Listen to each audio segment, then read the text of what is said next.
ceci. Tu sais, Alex, je veux gagner de l'argent. Je suis jeune. Comment je dois m'y prendre? J'ai découvert une chose à partir de mon expérience personnelle car j'ai grandi dans la pauvreté. Je n'avais d'argent. J'ai grandi en voulant gagner de l'argent. Et donc, je me pose souvent cette question. Comment puis-je me faire de l'argent? Et quand je fais une rétrospection dans ma vie et je me rends compte que j'ai aujourd'hui une bonne situation financière, je n'arrive pas à y croire. Et je me demande même comment j'ai pu réaliser cela. Beaucoup de personnes sont accros d'un salaire. Ils ont tellement peur de s'aventurer sur de nouvelles expériences par eux-mêmes et de ne pas avoir la sécurité du salaire. Il est souvent dit, si tu as un emploi à temps plein, commence un business à temps partiel, puis travaille dessus et travaille dessus. Regardez un peu ce que vous faites quand vous avez du temps libre. Et beaucoup de gens disent, je n'ai pas de temps libre. Oh, mais tu as du temps libre. Essayez juste de voir de plus près le temps que vous perdez dans la télévision, dans votre iPhone, dans vos jeux vidéo, à faire des choses qui ne sont pas réellement importantes. Et ensuite, prenez ce temps et mettez-le au profit du business que vous voulez créer. C'est un état d'esprit qui n'est pas le bon car depuis que tu es enfant, tu apprends ces manières de faire de tes parents, du monde autour de toi, etc. Et donc, c'est difficile de corriger tout ça. Il est souvent dit que 50% des business échouent. Et je pense que ce qui arrive à beaucoup de nouveaux propriétaires d'entreprises, c'est qu'ils viennent de sortir d'un emploi. Ils sortent donc d'un état d'esprit d'employé. Par exemple, j'ai connu ce monsieur à Phoenix, en Arizona, employé toute sa vie. Il a décidé qu'il allait créer sa propre entreprise. Alors, quelle est la première chose qu'il fait? Il va louer un bel espace de bureau, puis il achète tous les beaux meubles et engage une secrétaire. Il n'a généré aucun dollar. Malheureusement, il a dépensé tout ça croyant que c'est ça, être un entrepreneur. Ce qu'il fallait faire, c'est d'abord gagner de l'argent, puis aller louer ensuite son bureau. Et si vous avez même besoin d'un bureau, commencez à la maison. Nous avons tous commencé par là. Tous les entrepreneurs à succès que je connais, tous ont commencé à partir de leur maison. Le jeu Cashflow a été créé sur notre table de salle à manger. Père riche, père pauvre, a été écrit dans notre maison. Je pense donc que si vous êtes un employé et vous arrivez à avoir cet état d'esprit d'entrepreneur, même en tant qu'employé, mon Dieu, vous créerez de la valeur plus que votre patron d'entreprise parce que vous penserez de la même manière que les entrepreneurs. Beaucoup de personnes se laissent leurrer par cette phrase. L'argent ne vous rendra pas heureux.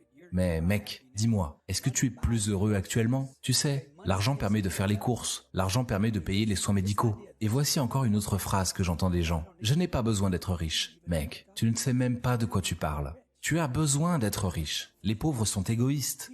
Les gens qui se contentent de survivre au lieu de vivre sont égoïstes.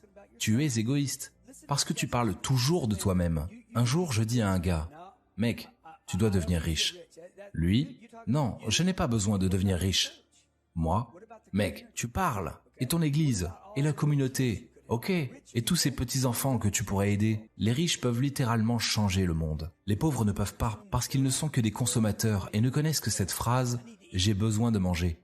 Vous n'avez pas atteint la richesse matérielle parce que vous êtes resté dans votre zone de confort. Chaque famille a une tante, un oncle ou un grand-père qui a dilapidé la fortune familiale, n'est-ce pas? Ce sont des histoires du genre « Oncle Harry a perdu 20 000 $, 50 000 $ ou encore 1 million ». Quel que soit le nombre, ça résonne toujours en vous, dans votre cerveau. Et puis vous en entendez une autre histoire de dilapidation de fortune. Même ton camarade de l'école a aussi un oncle semblable à Harry. Très tôt, votre esprit est donc rempli d'histoires de gens qui perdent leur fortune familiale. Et cela vous affecte. Vous vivez alors dans une zone de confort. Vous ne prenez pas de risques.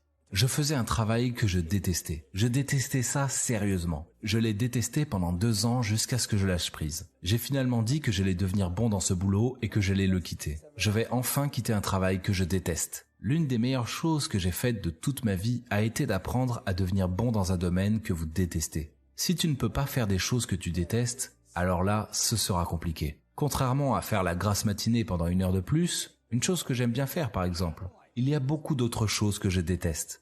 Je n'aime pas faire des appels de vente. Je n'aime pas téléphoner. J'en parle à CNBC en ce moment même.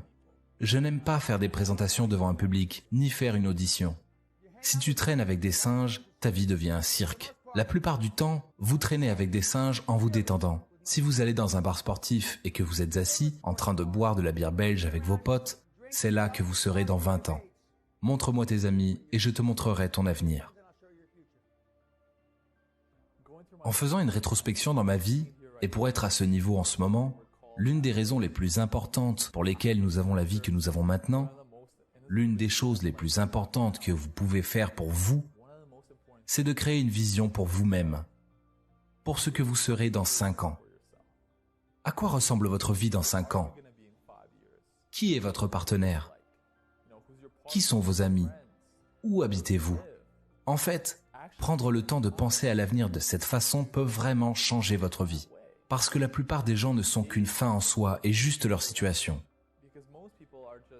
On entend des histoires comme « Oh, je suis ici dans le ghetto » ou « Je suis ici en Russie » ou « Je suis ici dans ce pays du tiers-monde.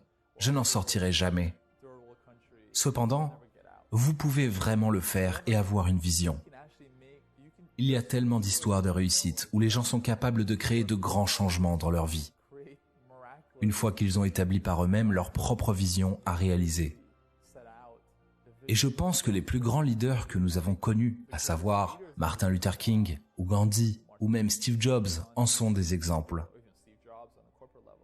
Ce que tous ces gens avaient en commun, ils ont une vision et une croyance forte en l'avenir qu'ils vont créer ou manifester et dont ils vont faire partie et ou créer. Nous sommes si nombreux à prendre les choses à la légère.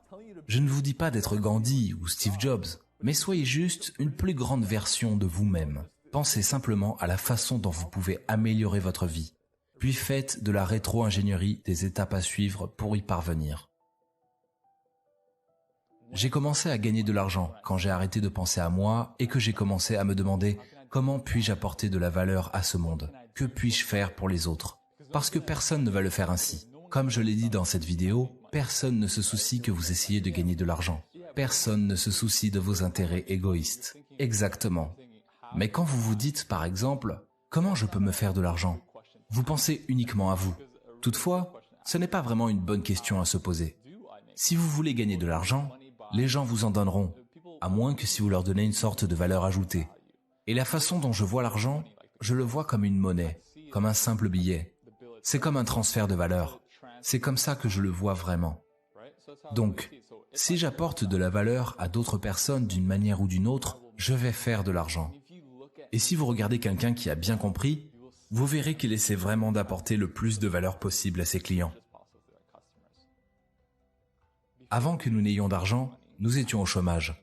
La banque m'a fatigué et nous étions sans aucun sou. Mais vous vous demandez, comment je peux être un entrepreneur? Comment puis-je y arriver? Je veux avoir de l'argent. Je veux ce style de vie. Je veux vivre la semaine de travail de 4 heures. Tony Robbins a été l'une des premières personnes qui a été vraiment inspirée par le fait que l'on peut vraiment changer et vivre une vie différente par soi-même. Et vous savez, c'est vraiment par votre état d'esprit.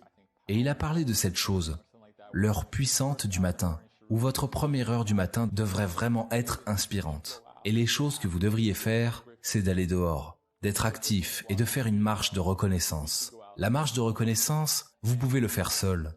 Nous avions l'habitude de sortir le matin et de dire des choses pour lesquelles nous sommes reconnaissants, mais aussi d'ajouter des choses que nous n'avions pas encore, mais pour lesquelles nous sommes aussi reconnaissants. Nous disons donc, nous sommes vraiment reconnaissants d'avoir cette entreprise qui marche bien, de pouvoir voyager dans le monde, de réussir financièrement, etc. Même la voiture que nous avons. Ce genre d'activité donne vraiment l'envie de continuer à nous occuper des choses qui sont essentielles pour notre vie. Je les appelle vraiment des ancres mentales. Vous dites simplement à votre esprit sur quoi il doit se concentrer et c'est tout. Et puis, après, il faut passer à l'action. Les ancres mentales, ce n'est pas comme de la magie par laquelle les choses vont se réaliser d'un coup. Vous êtes juste en train d'ancrer et d'écrire une nouvelle mélodie dans votre esprit pour vous guider en quelque sorte. Puis vous passez à l'action. Et lorsque vous agissez, vous savez sur quoi vous devez vous concentrer. Nous nous demandons souvent comment y parvenir. Cependant, nous oublions ce que nous avons réellement. Et bien souvent, nous avons beaucoup et avant de pouvoir obtenir d'autres, nous devons simplement ouvrir les yeux et être reconnaissants de ce que nous avons déjà. Puis, être également reconnaissants pour les choses que nous n'avons pas encore, mais que nous allons avoir dans notre vie.